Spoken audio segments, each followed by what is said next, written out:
¿Qué tal? ¿Cómo están? Bienvenidos a Charla Ciudadana nuevamente. Mi nombre es José Díaz Betancur y le doy la bienvenida a este espacio que, como usted sabe, que como usted ya conoce, pues se refiere siempre a temas que afectan a todos los ciudadanos. Hoy vamos a tratar un tema muy delicado, trágico y que además sigue creciendo en nuestro país. Es el tema de los desaparecidos. La mayoría de ellos jóvenes, niños, adolescentes, algunos adultos jóvenes, de los cuales no se conoce su paradero. En los dos últimos sexenios han aparecido más reportes y denuncias sobre este tema. Han sido abrumadores y han dado pie a muchísimas organizaciones civiles y a muchísimos padres, madres, familias enteras angustiados. La mayoría de estas personas no tienen indicios de dónde están sus hijos o hijas. Y los índices y los números son apabullantes, son tremendos. Alcanzan casi la cifra de 100,000 desaparecidos prácticamente en las dos últimas etapas de gobierno. Por eso es que en Charla Ciudadana hemos también elegido este tema, porque estos casos sigan apareciendo y porque cada vez más los familiares angustiados hacen lo posible y hacen muchos trabajos de organización para poder dar con su paradero. Esta ocasión tenemos aquí a dos madres de hijos desaparecidos en Guadalajara, Jalisco.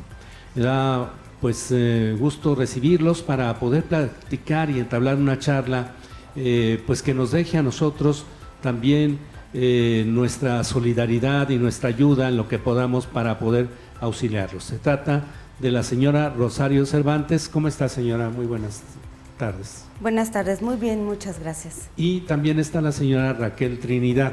Bienvenida, señora Raquel. Bueno, ellas están aquí con nosotros porque tienen algunos años con este problema y desde luego a lo largo de él pues han experimentado las negativas, la indiferencia del Estado, de muchísimas otras cosas que nos van a platicar. Para empezar vamos a platicar con la señora Rosario Cervantes. Rosario, platíquenos cómo es su caso, cuándo sucedió esto y qué tiempo tiene buscando a su familiar. Bueno, mi hijo se llama Osvaldo Javier Hernández Cervantes. Él desapareció el 22 de julio del 2014. Justamente hoy van a ser 2 años, 10 meses. Y pues bueno, él salió a trabajar, no llegó a su trabajo, tampoco regresó a casa. Y pues desde entonces estamos buscándolo. Bien, señora Raquel, platíquenos también su caso, por favor. Mi hijo se llama Alejandro Trinidad Escobedo. Él fue a un sepelio a Tequila, Jalisco, y desde ahí yo ya no sé, ya no tengo rastro de mi hijo. Ya justo 4 años, el 11 de mayo, y no sé nada de mi hijo hasta ahorita.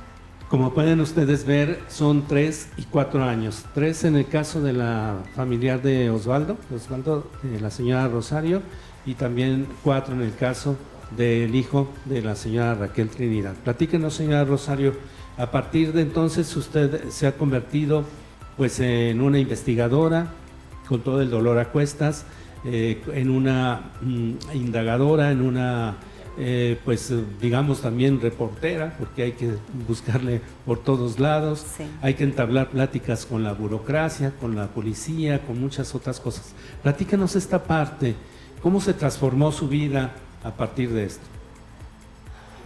Pues ha sido una pesadilla.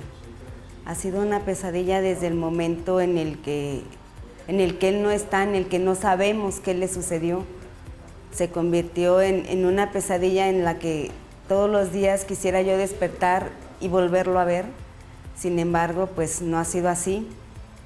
Y a mí me hubiera gustado, de verdad, que el ver actuar a las autoridades, al menos en esas 72 horas que nos hicieron esperar para buscarlo, pero ni siquiera hubo esa respuesta. Ni siquiera 72 horas después empezaron a buscarlo.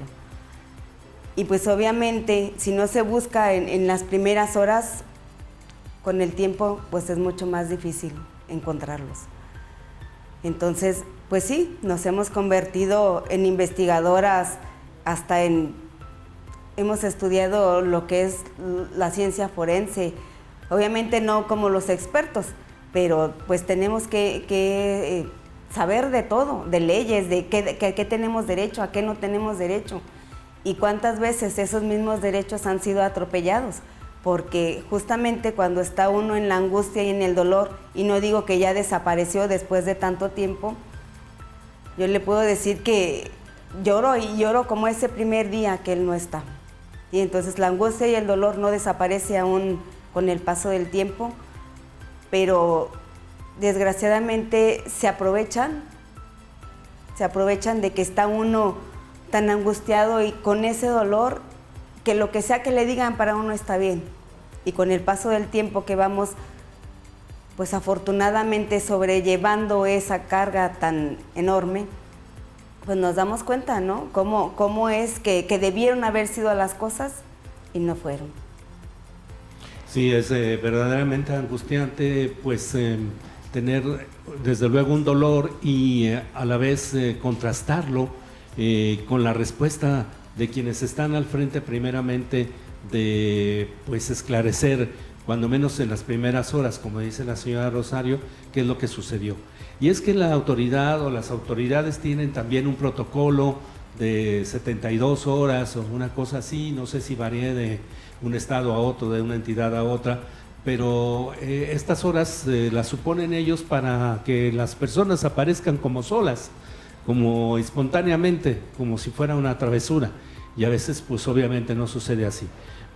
Platíquenos, señora Raquel, cómo fue en su caso este periodo también inmediato a la desaparición de su familiar, de su hijo.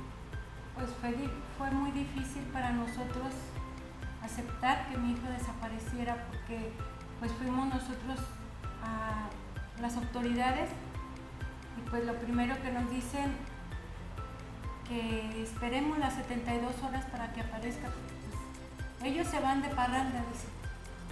Se van de parranda, va a aparecer y uno se va conforme con eso. No conforme, sino como que lo hacen confiar a uno en las autoridades y desgraciadamente, como dice la señora Rosario, confiamos en alguien que no nos da respuesta. Sí, desde luego. Y créame, señora Raquel Trinidad, que seguramente usted creyó en ese momento en esta parte porque le dijeron que había muchos casos así. Sí, sí, que no era el único. Que no era el único y pues que me esperara. Entonces pues hasta ahorita ya transcurrió 4 años y no sé nada de él. Pero digamos, como mamá, usted sabía en el interior que eso no sucedía con su hijo. No, yo sabía que mi hijo era responsable en cuestión de sus hijos, en cuestión mía, porque sabía que si tardabas, yo soy muy preocupona. Yo me preocupaba, o él, cuando yo llegaba tarde, no tarde, sino después del horario que yo llegaba a mi casa, él me llamaba. Él sabía qué horas llegaba yo a la casa y siempre me hablaba, ¿ya llegaste? O cuestiones así. Y ya fue más desesperante cuando pues no llegaba. Y hicimos una llamada y nunca hubo respuesta. Hasta después contestó otra persona que no era mi hijo, con palabras muy obscenas, y ahí fue cuando nos preocupamos más. Sí, porque allí intervino, digamos, otro elemento sí, que ya no... Que ya no era mi hijo, y sí, que mi hijo nunca prestaba su teléfono. Y ya de ahí ya nunca volvimos a saber nada de mi hijo. Hasta ahora. Señora Rosario, después de que pasó digamos, el primer encuentro con las autoridades, este protocolo de 72 horas, muy cuestionable por lo que ya platicamos, después, ¿cuál es la etapa que viene?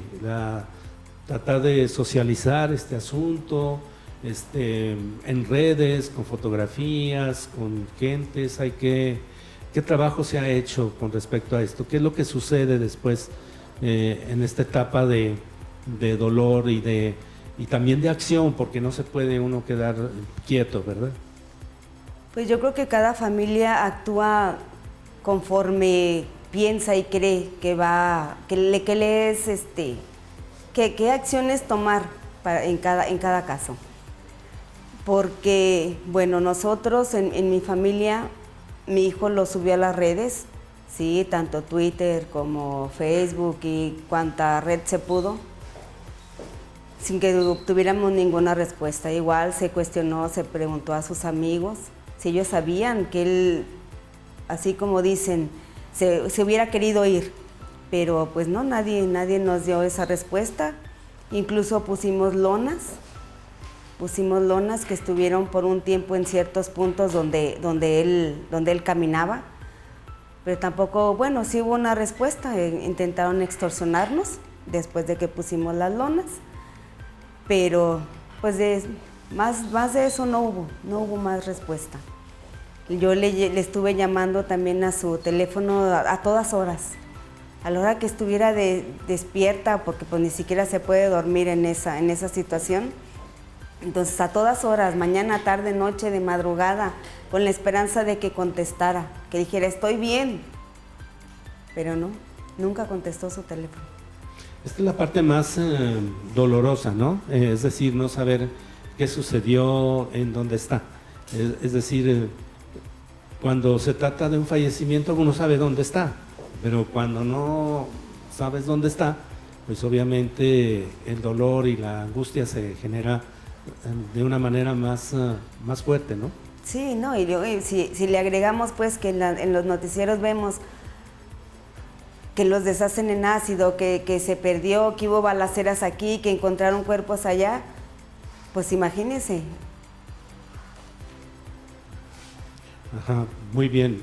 Entonces, quiere decir que la angustia se genera también a base de las respuestas también, por ejemplo, inusitadas, como el tema de la extorsión, sí. Como el tema de, o sea, es lo que va surgiendo. Las agravan, ¿no? Porque pudiera uno, pues, tener esa angustia y esa ansiedad de querer saber dónde está, pero se agravan si recibe extorsión, si ve noticias, ¿no? Que no, pues que encontraron tantos cuerpos en X lugar, porque ya en esta situación uno no puede decir, ay, está aquí en Guadalajara. No, puede estar en cualquier lado, en este tiempo puede estar en cualquier lado, incluso fuera del país. Entonces, todas esas noticias nos generan mucha más ansiedad, mucho más dolor de pensar que pudieran ser ellos los que están ahí. Sí, claro. Es decir, por ejemplo, el tema de las fosas clandestinas agrega un elemento también de, pues quizá de búsqueda, pero también de angustia. Sí, porque las pruebas periciales pues no son tan rápidas como uno quisiera. Uno quisiera que los encontraran para pronto les hicieran pruebas de ADN a todos los que encontraran y poder saber una respuesta, poder tener una respuesta rápida de si es o no es nuestro ser querido, pero no es así. Es que aquí hay, digamos, una cuota mínima, el dolor y el tiempo va transcurriendo y de pronto, señora Raquel Trinidad, a lo mejor lo único que uno quiere es saber dónde está. Sí. Sería su caso también. Sí. Sí, usted tiene 4 años. 4 años, ya lo que queremos es encontrarlo para saber dónde ir a llorar, o saber por sus hijos, para saber decirles, aquí está su padre.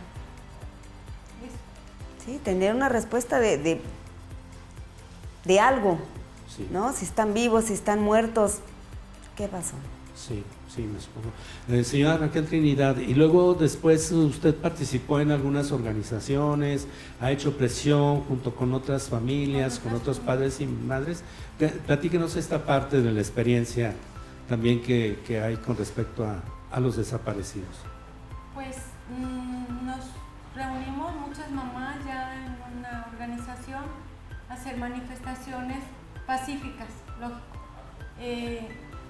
Con lonas, con las fotografías de nuestros hijos, y sí me gustaría que se siguieran haciendo manifestaciones para los padres que no se quieren unir a nosotros para buscar a nuestros hijos. A mí sí me gustaría, fuera de organizaciones, grupos o lo que sea, que el día que se manifieste uno pacíficamente sea por nuestros hijos, por el amor de nuestros hijos. Una pregunta para ambas. Me gustaría que nos dijeran cuál ha sido, digamos, en 3 y 4 años, si ustedes han logrado entender alguna progresión, algún avance en la sensibilidad, en los protocolos, en el estudio de los casos, en algún marco legal que ustedes hayan apreciado también que hubo, digamos, un avance con respecto a quienes están obligados en esta búsqueda y a las autoridades que siguen teniendo pues medianamente una interlocución con ustedes. ¿Sienten ustedes que son mejores que hace 3 o 4 años? ¿Que saben más, que son más sensibles, etcétera? Pues yo creo que ha sido un avance mínimo lo que se ha logrado. Afortunadamente, y por la presión que hemos hecho, no solo nosotras dos, ni nuestros casos, el de tantas y tantas personas y organizaciones, que ya se logró que ya no se pidan 72 horas para la búsqueda. Todavía no logramos que se logre, que se haga la búsqueda en vida, pero pues seguimos trabajando en eso, en que de verdad la gente que atiende esta situación sea sensible. Porque a mí me tocó ver en una ocasión, estaba yo en fiscalía, a una señora que venía de Tala. La señora no conoce la ciudad, con la angustia de saber que no está su hija, todavía la mandan hacia otro punto de la ciudad cuando no conoce. Entonces, eso es falta de sensibilidad.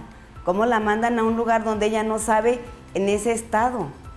Entonces, sí es muy necesario que la gente que atiende estas cosas sea sensible, pueda entender que no tenemos cabeza para pensar más que en que nuestros hijos no están y no sabemos dónde están. Entonces, para que todo el protocolo que ya está establecido se siga al pie de la letra, pero que no te manden y te digan venga mañana cuando son cosas que se tienen que hacer hoy mismo. Porque como no si hayan... se tratara del pago del sí, agua, como si tuviéramos todo el tiempo. No, o sea, lo que hemos pedido siempre es pues que sea búsqueda en vida. Señora Raquel Trinidad, entonces digamos que los casi más de 10 años en que este problema se ha recrudecido y en los últimos 4 en los que usted ha tenido, digamos, alguna relación con el gobierno, con las autoridades, con el Estado, ¿no siente que haya personal más calificado, más especializado? Para mí no. No son sensibles, no son, bueno, ¿qué puedo decir? No son nada, no sé cómo explicar la mera verdad. Lo ven a uno como si fuera uno, lo criminalizan en primer lugar. Cuando nosotros estamos en una situación muy vulnerable, o sea, muy sensibles, todavía llega uno a las autoridades y lo primero que le dicen a uno, pues, que no sabía dónde andaba su hijo,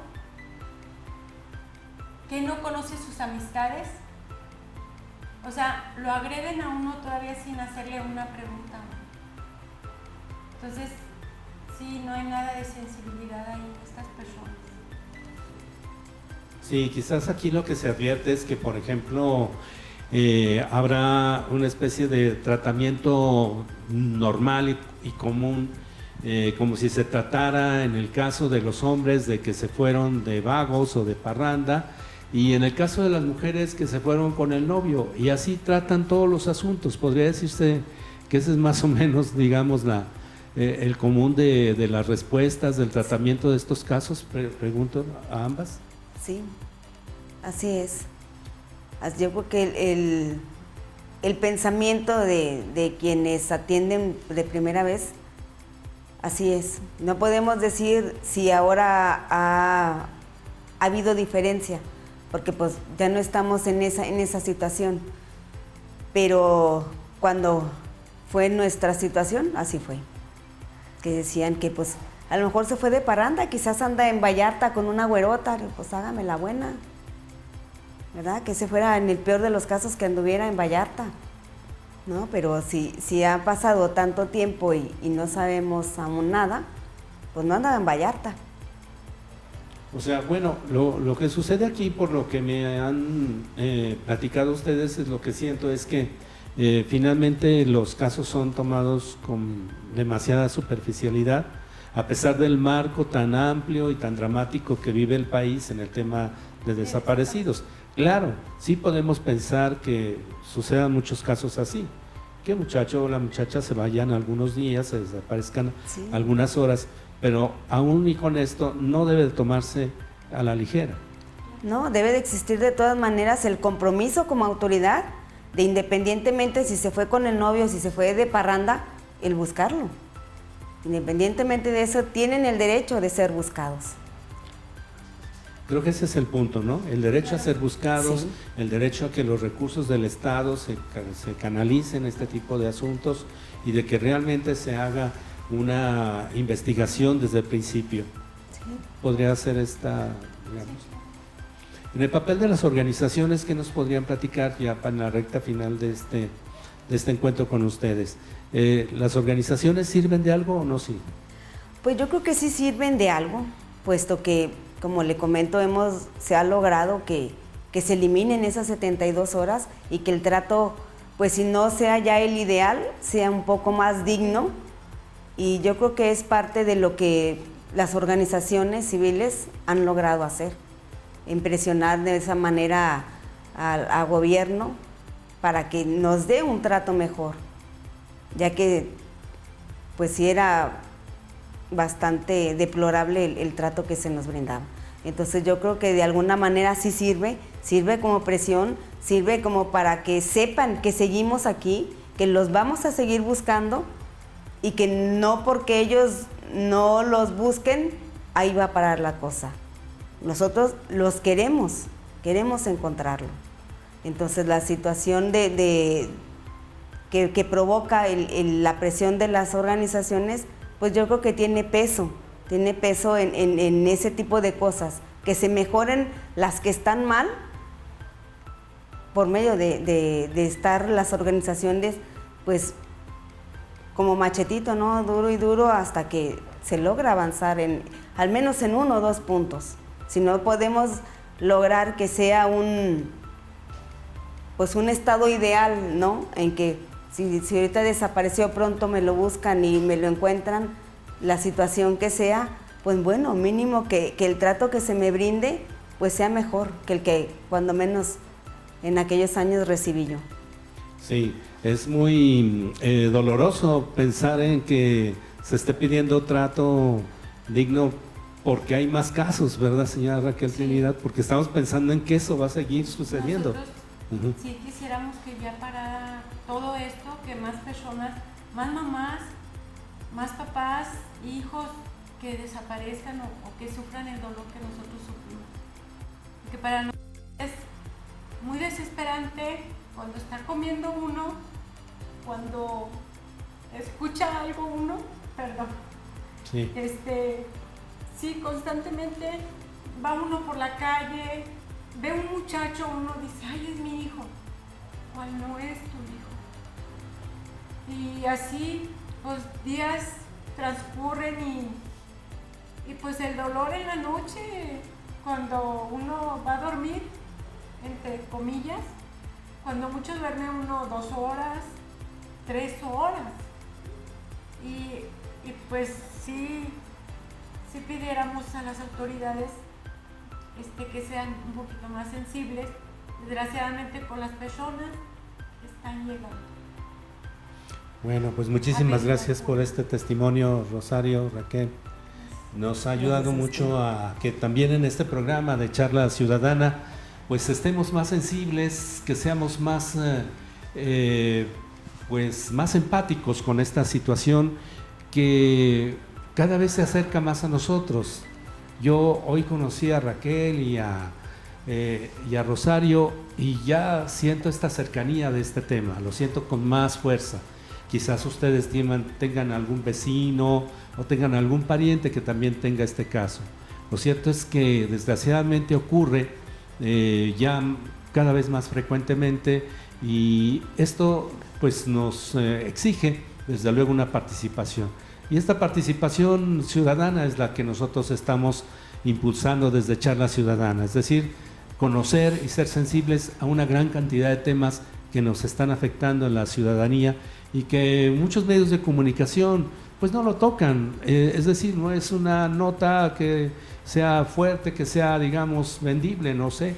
Y lo cierto es que aquí en este programa vamos a tratar de traerles este tipo de temas. En esta ocasión ha sido muy doloroso, pero agradecemos esta fuerza de voluntad de Raquel y de Rosario. Muchas gracias por estar aquí con nosotros y gracias a usted por estar aquí con nosotros en Charla Ciudadana. Mi nombre es José Díaz Betancourt.